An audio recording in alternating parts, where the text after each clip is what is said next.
We're going to move from talking about one word to having a self week. Not a self-week, but a self week. 5 selves, because there's 5 days in a week, so I had to stop at 5. So I had to make 10, because that wouldn't make sense. Hard to say. But 5 selves to help you take hold of your destiny. Insert dramatic music. Okay? 5 selves to take hold of your destiny. Okay? 5 selves that aren't relying on status in terms of where you come from, how old you are, how tall you are, how many skills and talents you have compared to other people, what your IQ is, whether you have lots of money, whether you have little money, no matter what background you have. 5 selves that really matter from the inside and what's on the inside here. Okay, so 5 selves that really help us and that I really think are important to focus on. So first question I have for you. What internal inside tangible traits factor into us being outstanding? I could have just said, what helps us be great, what helps us be successful, but I figured I'd jazz it up a little bit. So what internal factors lead us to being great and outstanding? Yes? Determination. Great one. Determination allows us, and whatever it is, to be great and successful. Yeah. Commitment. Yes.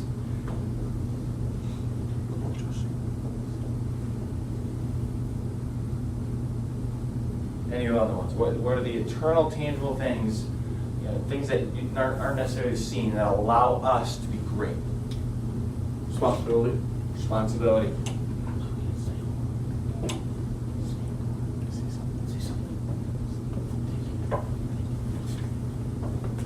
Any other ones? And think of as many as we can here, because there's more than one. One way to be outstanding and great. Yes, please.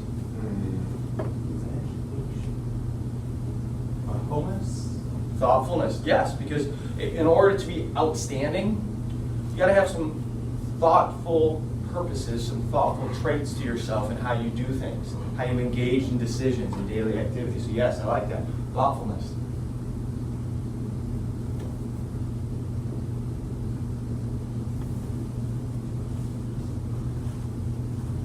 Any others that come to your mind?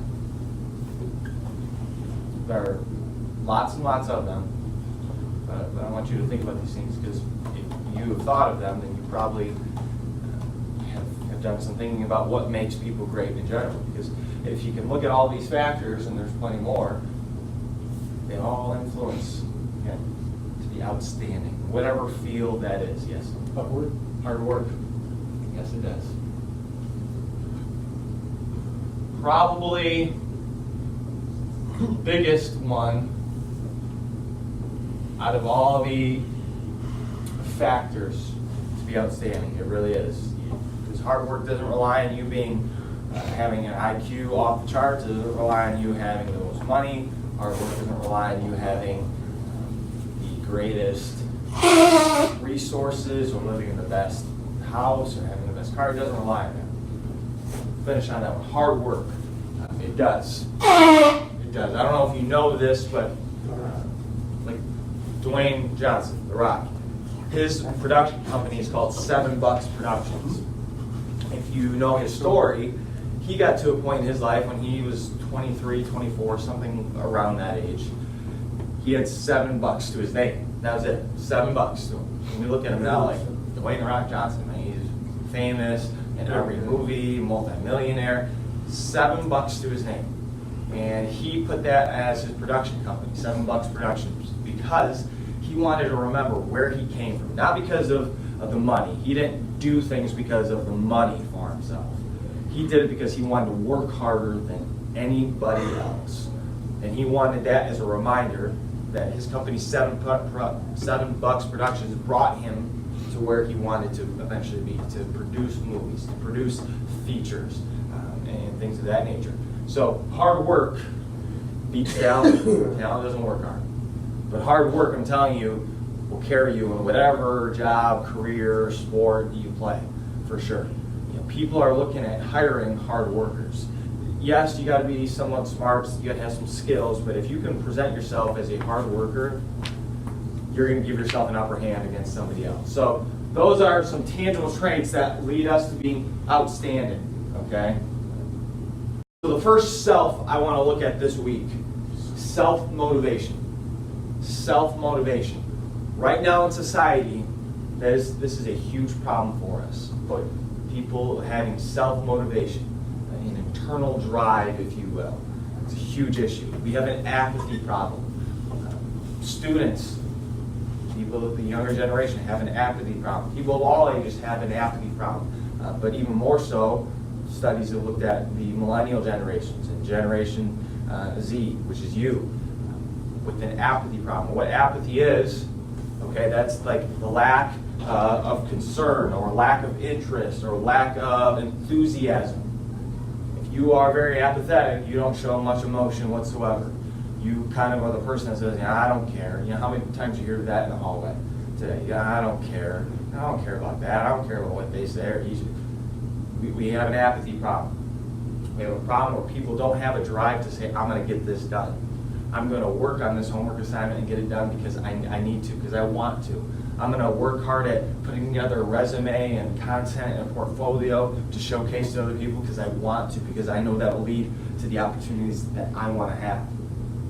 So we have an apathy problem in our country and in our schools. We have too many students doing work for the letter grade and for the points rather than because I want to. It shouldn't be because of the letter grade. It shouldn't be because of the points. I've said that to you numerous times. The points don't matter. You ever seen Whose Line Is It Anyways? The points don't matter.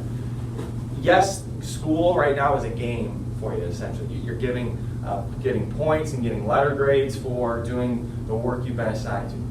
But if that's why you're doing it, that's going to be a fleeting thing for you in the future because they've looked at it too. Students who have 4.0s, who get A's all the time, who are doing whatever it takes to get that A, as soon as they get out in the real world where there are no letter grades given, like your boss is say, hey, here's a sticker for your assignment there, your paper, good job, you get an A. Like, A's don't exist in the world, right? They don't exist. You either get the job done or you don't. You either get the opportunity of promotion or you don't. And so we've sometimes created students and people in the world who are searching on how to get that letter grade. They have the letter grade mentality. I'm going to suck up or do what I need to have my boss give me the advantage, or I want to get the points that aren't there in the real world. You don't get points for doing your job. You get paid, yes, but you don't get extra points. You just get the paycheck every week because that's the expectation. So what I'm trying to say is we got to have some self-motivation that says, I'm going to do this because I want to get it done, because I am pushed to accomplish and succeed, not because of other people are telling me, hey, you do this, you'll get this. You do this assignment by this time, you get full credit. Matter of fact, hey, here's some extra credit for you. That doesn't happen in the real world. Like, you can get bonuses for working overtime, but no one's like, hey, here's an extra credit opportunity for you in your job if you forgot to do this other assignment. It doesn't really work like that. So self-motivation. You ask the questions here. Question. What drives you? What drives you? What pushes you to become better every single day? What pushes you to accomplish the goals and dreams that you have? What drives you? For some people, they draw a blank. They draw a blank. I don't know what drives me. I don't know. Well, that's why I want to talk about some self-motivation, because that is something that is lacking. So ask yourself, what drives me? There's a good saying, and I like it, that if me or your boss or your parents or somebody, a coach, lights the candle, lights the fire for you, it's going to quickly flame out. It's not going to last. It won't. However, if you light the candle, you light your own flame, it's going to stay burning a whole lot longer. Matter of fact, it might never stop burning. It might always be lighting, lit up. Like you see the Olympic torch, how that stays lit the entire Olympics. Your flame, your Olympic torch, will remain lit up if you light it. Not if I do, not if your boss does, not if your friends do it for you, not if your parents do it for you. You have to light your own flame. You do. You have to work on the desire internally to say, I'm going to get this job done. I'm going to do what I need to do to succeed in life. Sometimes you got to do stuff that you don't necessarily want to do. Sometimes you got to do stuff not because it's for a class or for its assignment, because you're just saying, I want to do this because I think it's good for me. So consider what light, what flame are you lighting? And who is lighting your flame? It needs to be you. It needs to be you. The other thing you got to look at is the intrinsic motivation versus the extrinsic motivation. You've probably heard these two words used before, but basically what it is this. Extrinsic is having a reward for something. So I do the job because I will get money for it. I do the class assignment because I will get a grade for it. I do it because I will get recognized for it. I'll get announced in front of my company or my coworkers or my classmates. I do it for the parking spot. I do it for the plaque, the trophy, the medal. You have some real external motivation to get the job done. Not saying that that's a bad thing, but that cannot be the only thing. That cannot be the only thing. If all you're doing is for the money, if all you're doing is for the paycheck, then sooner or later, what if the paycheck is no longer there? What if the grades are no longer there? Would you still work hard? Would you still have the desire within you to work hard? Because if that's all it is, if all it is the money and the outward things, then as soon as that's taken away, you're just going to sit there like, now what? I don't have any desire to do it anymore. So that's why you have to light the fire inside, because if you do that, no matter what the circumstance is, you're going to keep pursuing it. You're going to keep pushing. So that's the extrinsic motivation. The intrinsic motivation is saying, I'm going to do this because I want to get a good grade. Not because my teacher might give me a good grade, or I might get might get full points, but because I want to get it done. I'm not going to have to be pushed by my teacher to remind me, hey, make sure you turn this in, make sure you do that assignment, make sure you get this stuff done. You're going to do it because you want to do it. You're going to do your job someday because you want to do it, not because your boss is telling you all these things that they need from you. That can't be the case. You own it, you take it on, so that's intrinsic motivation.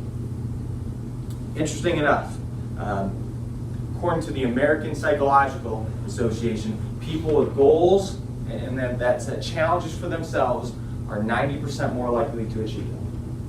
People that set their own goals, set their own challenges, are 90% likely to meet them. Why? Because in order to set the goals, in order to set the challenges for themselves, they got to have some internal drive. Like, you're not going to set a goal, a concrete goal for yourself, and set a challenge up in front of you if you don't have any ambition to follow through on it. And so by doing that, you give yourself a chance to pursue your dreams, have success. And so make sure you think about doing that. Set some goals, set some challenges in front of you that allow you to keep working towards something. And not because you want to do it for a money thing again, or a reward, physical reward, but because you want to do it. The other thing is you got to own your motivation. You got to own it. Okay? Back in the 1950s, Betty Crocker, General Mills, they put together a product which they thought would help society at the time. In the 1950s, people loved their cookies, loved their cakes, loved their tasty treats. Okay, we all do, we still do today. But they were like, okay, how do we help people who are busy working on, in the factories of the 50s, who are going through a long day? How do we help them enjoy a nice, tasty treat? And so they put together a product called the Betty Crocker. I'm sure you've heard of Betty Crocker, right? Mm-hmm. The Betty Crocker Instant Cake. All you do is add some water, stir, and voila. Cook it for a little bit, you got cake. And what could be wrong with that, right? That sounds pretty good. But what they found was sales for that product did not go up. It went down. It did not sell very well at all. And they're like, why is that? Why did this instant cake not sell well in stores and sell well to people who probably would love to have an instant cake ready for them in a shorter amount of time? Why did that happen? And psychologists and people looked at it and said, you know what? That was almost the meaning to at the time, the American housewife, or to the person wanting to make the cake, because they didn't want to just be told, hey, this is so easy, you don't have to do any work for it. They wanted to say, I wanted to put the eggs in the bowl. I wanted to add the sugar, the flour, the cinnamon, the salt. I wanted to add the milk. I wanted to add all the ingredients, mix it up myself, put it in the pan I prepared myself, put it in the oven, which I turned on myself, took it out, cooled it, frosted it myself, and voila, now I have a cake. By having the instant cake, they took all that work out of it for the person, and then they lost their motivation. They felt like it was taken from them. But if they were given the chance to make the cake from scratch, now they were more likely to own it. They were going to buy it because they're like, I can make this myself. I have a drive to make the cake. If I really want cake, I'm going to make it. I don't want anybody telling me it's super easy. It can be done instantly. That takes the work out of it for me. That could be why today, when we live in a fast now, I want it now. When I say I want it, if I get it in 2 seconds, it's too late. It could be why we have an issue with motivation, because we're so used to just saying, I want it now, I want it easy, I want it streaming, that we don't work for the things that we want in life. We don't have to put a little effort into it. So I thought that was interesting. So it reminds you, you got to own it. The people who were making the cake, they owned it. They were like, I want to own this entire process. If you own your process, you own your work, now you have more motivation. You have that fire within you, inside of you, to say, I'm going to get this job done. So own it, and own it 100%. Not half, not 75%, not even 80 or 99%. Own your motivation 100%, because that is something you can control.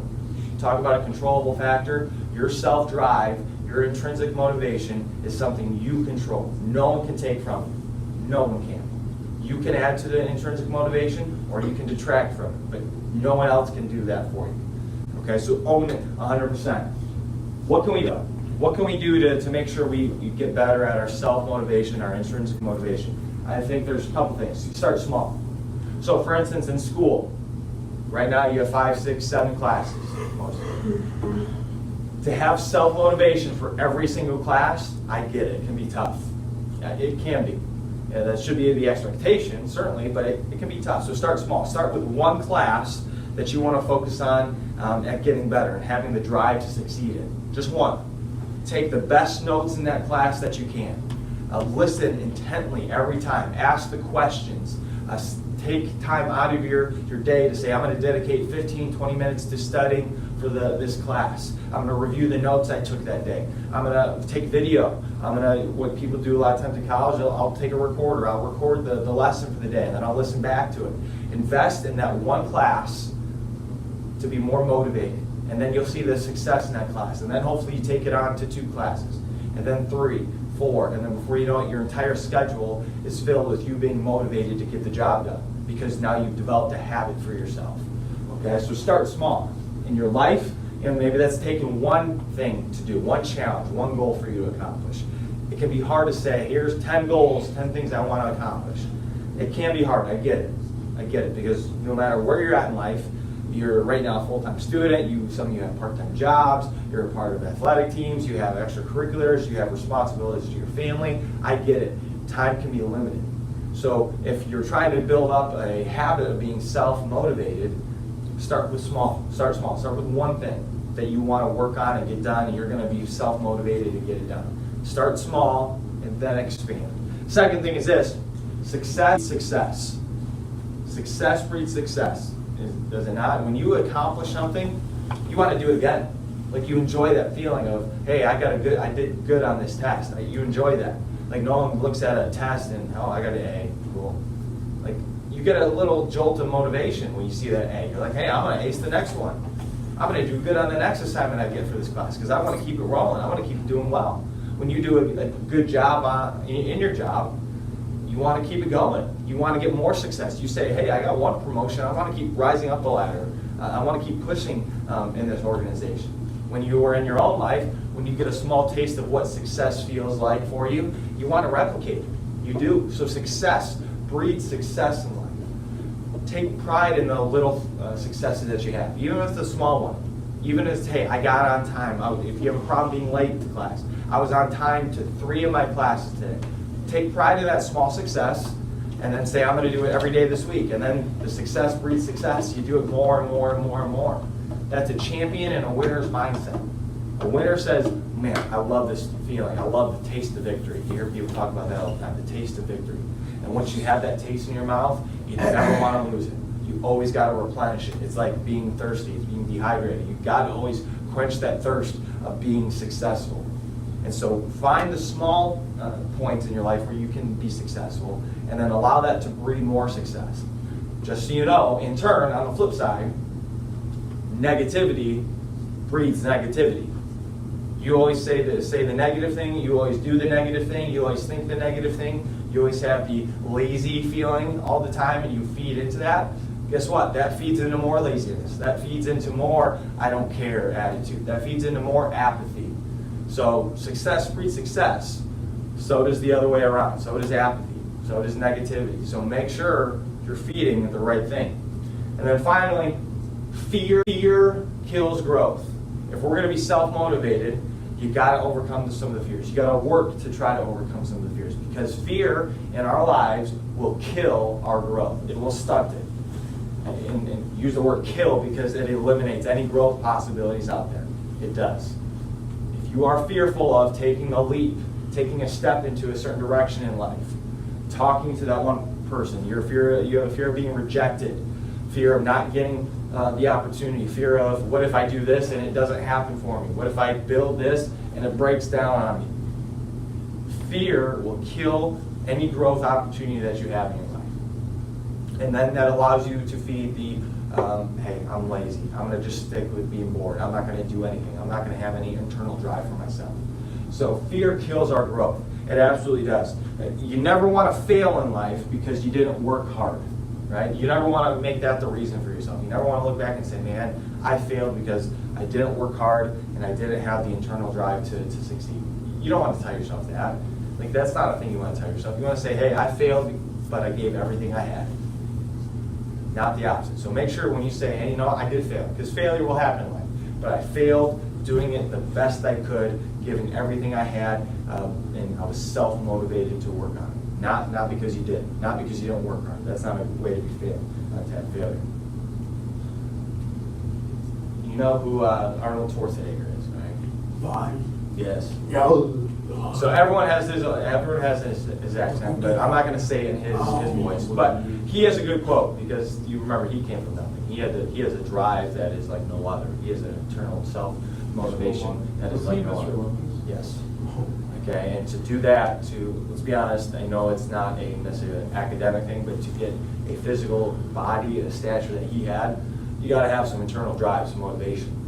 Okay, you really do. And people think, oh, you can just go to the gym anytime you want. See, like, he loves that. But it's still tough. It's still tough. It's still tough. I had to get myself out to sitting on the couch yesterday to come up here for an hour and a half to get my stuff done. Like, I was like, it's tough.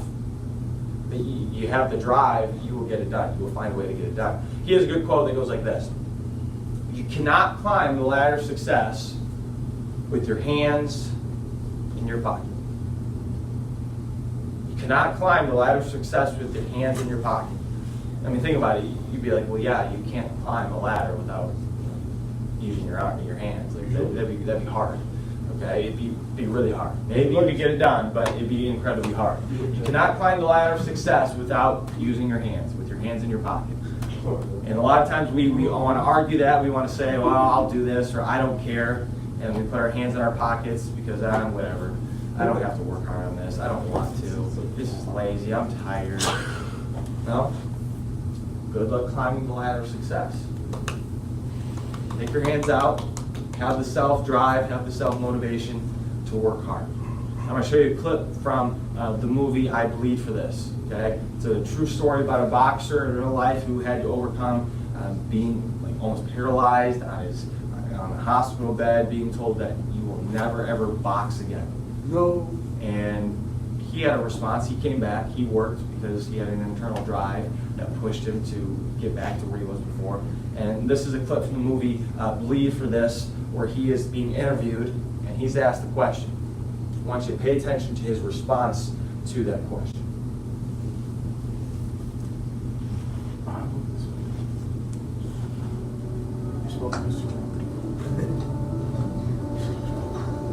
People are calling this one unlikely comebacks in sports history.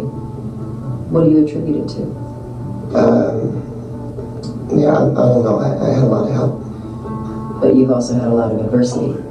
You've had issues with management, conflicts of interest. Yeah, well, the boxing world looks shiny from the outside.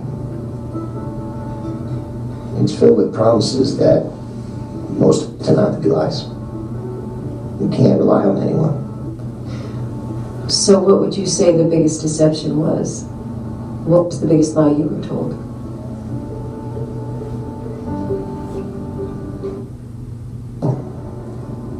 Why not? No, that's the biggest lie I was ever told. It's not that simple. It's a lie. It's not that simple. It's a lie they tell you over and over again. What's not simple? Any of it. All of it. Tell you to give up. They say it's not that simple anymore. So what's the truth? That is. And if you just do the thing that they tell you, you can't, then it's done. And you realize it is simple. And it always was. What's kind of the drive for you? It's that simple. It's that simple. Any reminder, it's not that simple as what is used to stop you from doing what you want to do. It's to stop your internal motivation. That's the biggest thing used. It's not that simple. But sometimes it is. Sometimes it is. You just have to have the internal drive and motivation to work at getting it done. All right, so I want to get to our root cause here. I want to get to our root causes of motivation. Real quick before we finish up. We are a tree. I want you to think of yourself as a tree here. Nice beautiful tree, green leaves, flourishing, getting all the sunlight, getting all the nutrients it needs. Being influenced by factors, by working hard, doing all those things. And then you obviously have the roots. You have the roots that's below the surface that we don't generally look at, that we don't know all the time of the extent that they are embedded into the ground beneath us. But they carry a lot of responsibility, right? Like what the roots have helps this happen. You know, we only see this, but what's inside of us, the roots in ourselves, make us the tree that we are. So what are the root causes of our motivation? So I want you to first off answer this question. I want you to give me adjectives. Think as many as you can. Adjectives that describe the way you once felt when you were motivated. At a time in life when you felt motivated, what are some feelings you had? Empowered.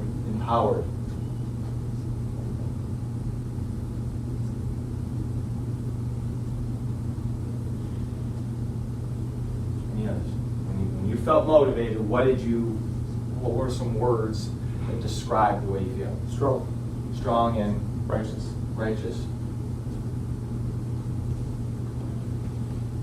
Come on, Liz.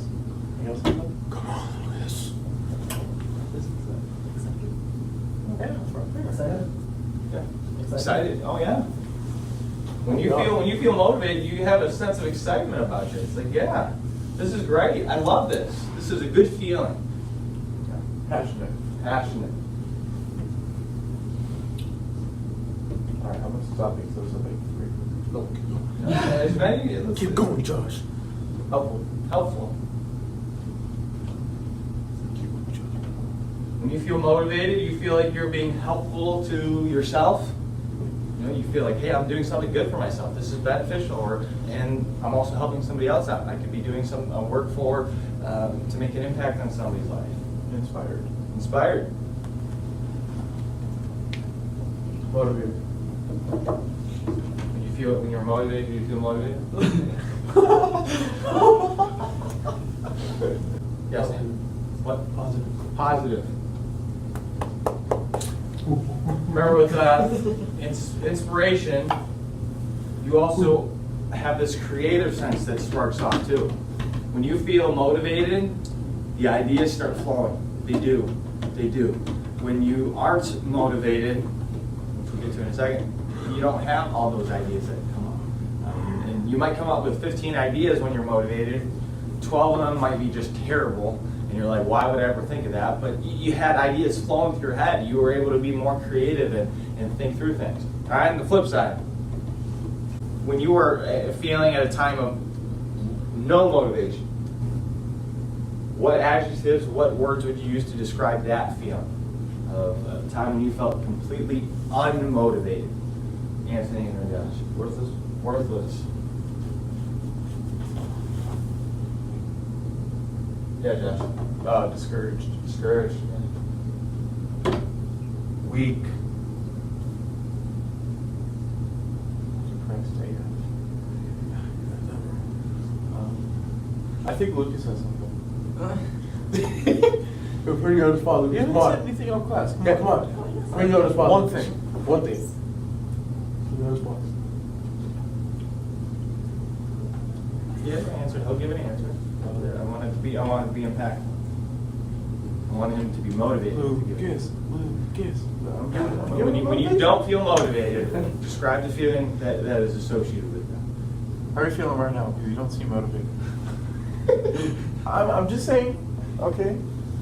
I'll use a Luis kind of term, just blah. No, sorry. It is man. It's man. I got you. You do. When you feel unmotivated, you kind of feel, man. It's kind of, it's the whatever type of attitude.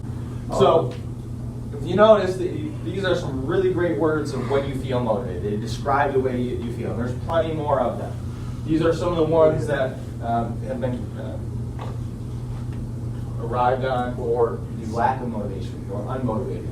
Now, I would say, just like these could probably all be paired together, but especially when you're unmotivated, these all tend to be connected. Like, more often than not, when you're unmotivated, you don't just feel worthless, you also feel a little drained. You also feel a little stressed.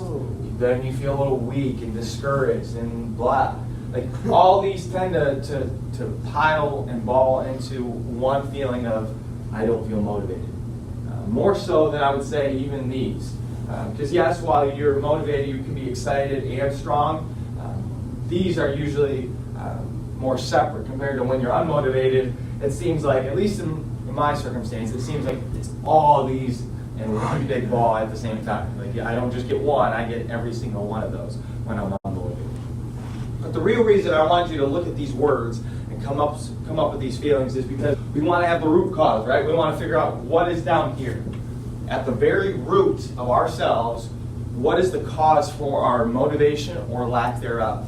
And so we're not going to look into exactly what these are, but for every one of these feelings you gave, there's a root cause for it. When you felt super strong, there was something that made you that way. There was an act that you did. There was a thought that you had that made you feel stronger. When you were inspired, there was something that got you inspired. Maybe that was watching something else. You know, you were watching a video and that inspired you. You watched a movie, it inspired you. You know, you walk into a theater, you see a really inspiring movie, you leave and you're like, I'm ready to go take on the world, right? That's the feeling you get. Same thing when you are not motivated. Let's think about the root cause. And especially when you are not motivated, because we want to correct this. We want more of this. We want more of these words. We want less of this. So what is the root cause that leads us to being drained? That leads us to being weak and having a feeling of weakness to us? That leads us feeling worthless, depressed, or lazy? What is the root cause for that? And it could be different for every single one of you. It really could. It could be thoughts and experiences that we've all had in our lives that no one else would really know about or be able to realize and understand. And that leads us to sometimes feeling like I'm worthless. I don't feel motivated. I just can't do it. No one knows the situation I come from. And so I'm not going to go into necessarily specifying those root causes, but I want you to think through those root causes way down here below the surface that lead to you feeling motivated or having no motivation in life whatsoever. We want to fix those. We want to feel the root cause that makes us motivated. We want to tap into that over and over and over again. Because I'm telling you, to succeed, you got to have self-motivation, self-drive. Light your own candle, light your own flame. Don't have somebody else light it for you, because it will flicker out very quickly. All right? This is the first of 5 this week. If you have any questions about, hey, how do I become more motivated? How do I help myself? Ask me, let me know. There's an app I would suggest out there for you. It's called Pet Talk Motivation. Okay, I got it on my phone, and it's a great one, especially if you want to listen to it in the morning. It wakes you up. It gives you that motivation for the day. Or if you want to listen to it before a big test, you want to listen to it before a game, I encourage you to download this app. And what it does is it puts together 3, 5, usually at most 10-minute audio clips of some inspirational messages for you. Okay, that every day it'll be sent to you. You can set a reminder, an alert to your phone. Hey, make sure you listen to your app, your message for the day, and it'll almost give you a little pep talk to inspire that internal drive, that motivation. Inspire you to say, I'm going to get this done today. I'm going to accomplish whatever's in front of me. I'm going to get my homework done. I'm going to get my extra work done on the side for my team or for myself or for my job. So this is a good one I encourage you to listen to. Their motto is, this is what the successful people listen to. Because all successful people have an internal drive to themselves. They all do. No matter what job they have, no matter what career they're in, they all have internal drive and internal motivation that is way different than everybody else. I'm telling you, it's that way. Look at it. Look at any successful person, and you will see someone who has the self-motivation, self-drive. So take a look at that stuff. Take ownership of it. Work through find your self-motivation, because that is going to carry you into whatever you do in life, through the ups, the downs, the highs, the lows, the good times, the bad times, the times where you're having a rough time in school or a job, or the times you succeed. Self-motivation is what we need more of today. Self-motivation, intrinsic motivation, a desire within, is something we need more of in our society today. Why don't you guys be the people that start that change now? And if you do it, other people, I guarantee this. I have one question. What's that? Do you think failure is good? I think failure is good. Failure is good. Failure is good. Failure is resistance for us. Again, I use the example of when you work out, like you don't just lift easy weights. You lift weights that provide some resistance for you. Sometimes you're going to fail at that resistance, but that's the way your body and your muscles, for instance, get bigger and stronger. It breaks itself down because you fail. You worked it harder. You worked it to fail a little bit. It broke down, and now it came back stronger. So, yes, you need to fail. How you take on failure in life is going to be huge for you. But if you've also heard of this phrase, fail forward, you don't fail falling backwards and what was being fail forward. Fail moving forward and knowing that, okay, I failed, now I'm going to get better from it. Thomas Edison, you hear his example all the time, failed 1,000 times, and then he succeeded. He's like, I just found a bunch of ways that didn't work for me. And then I got it.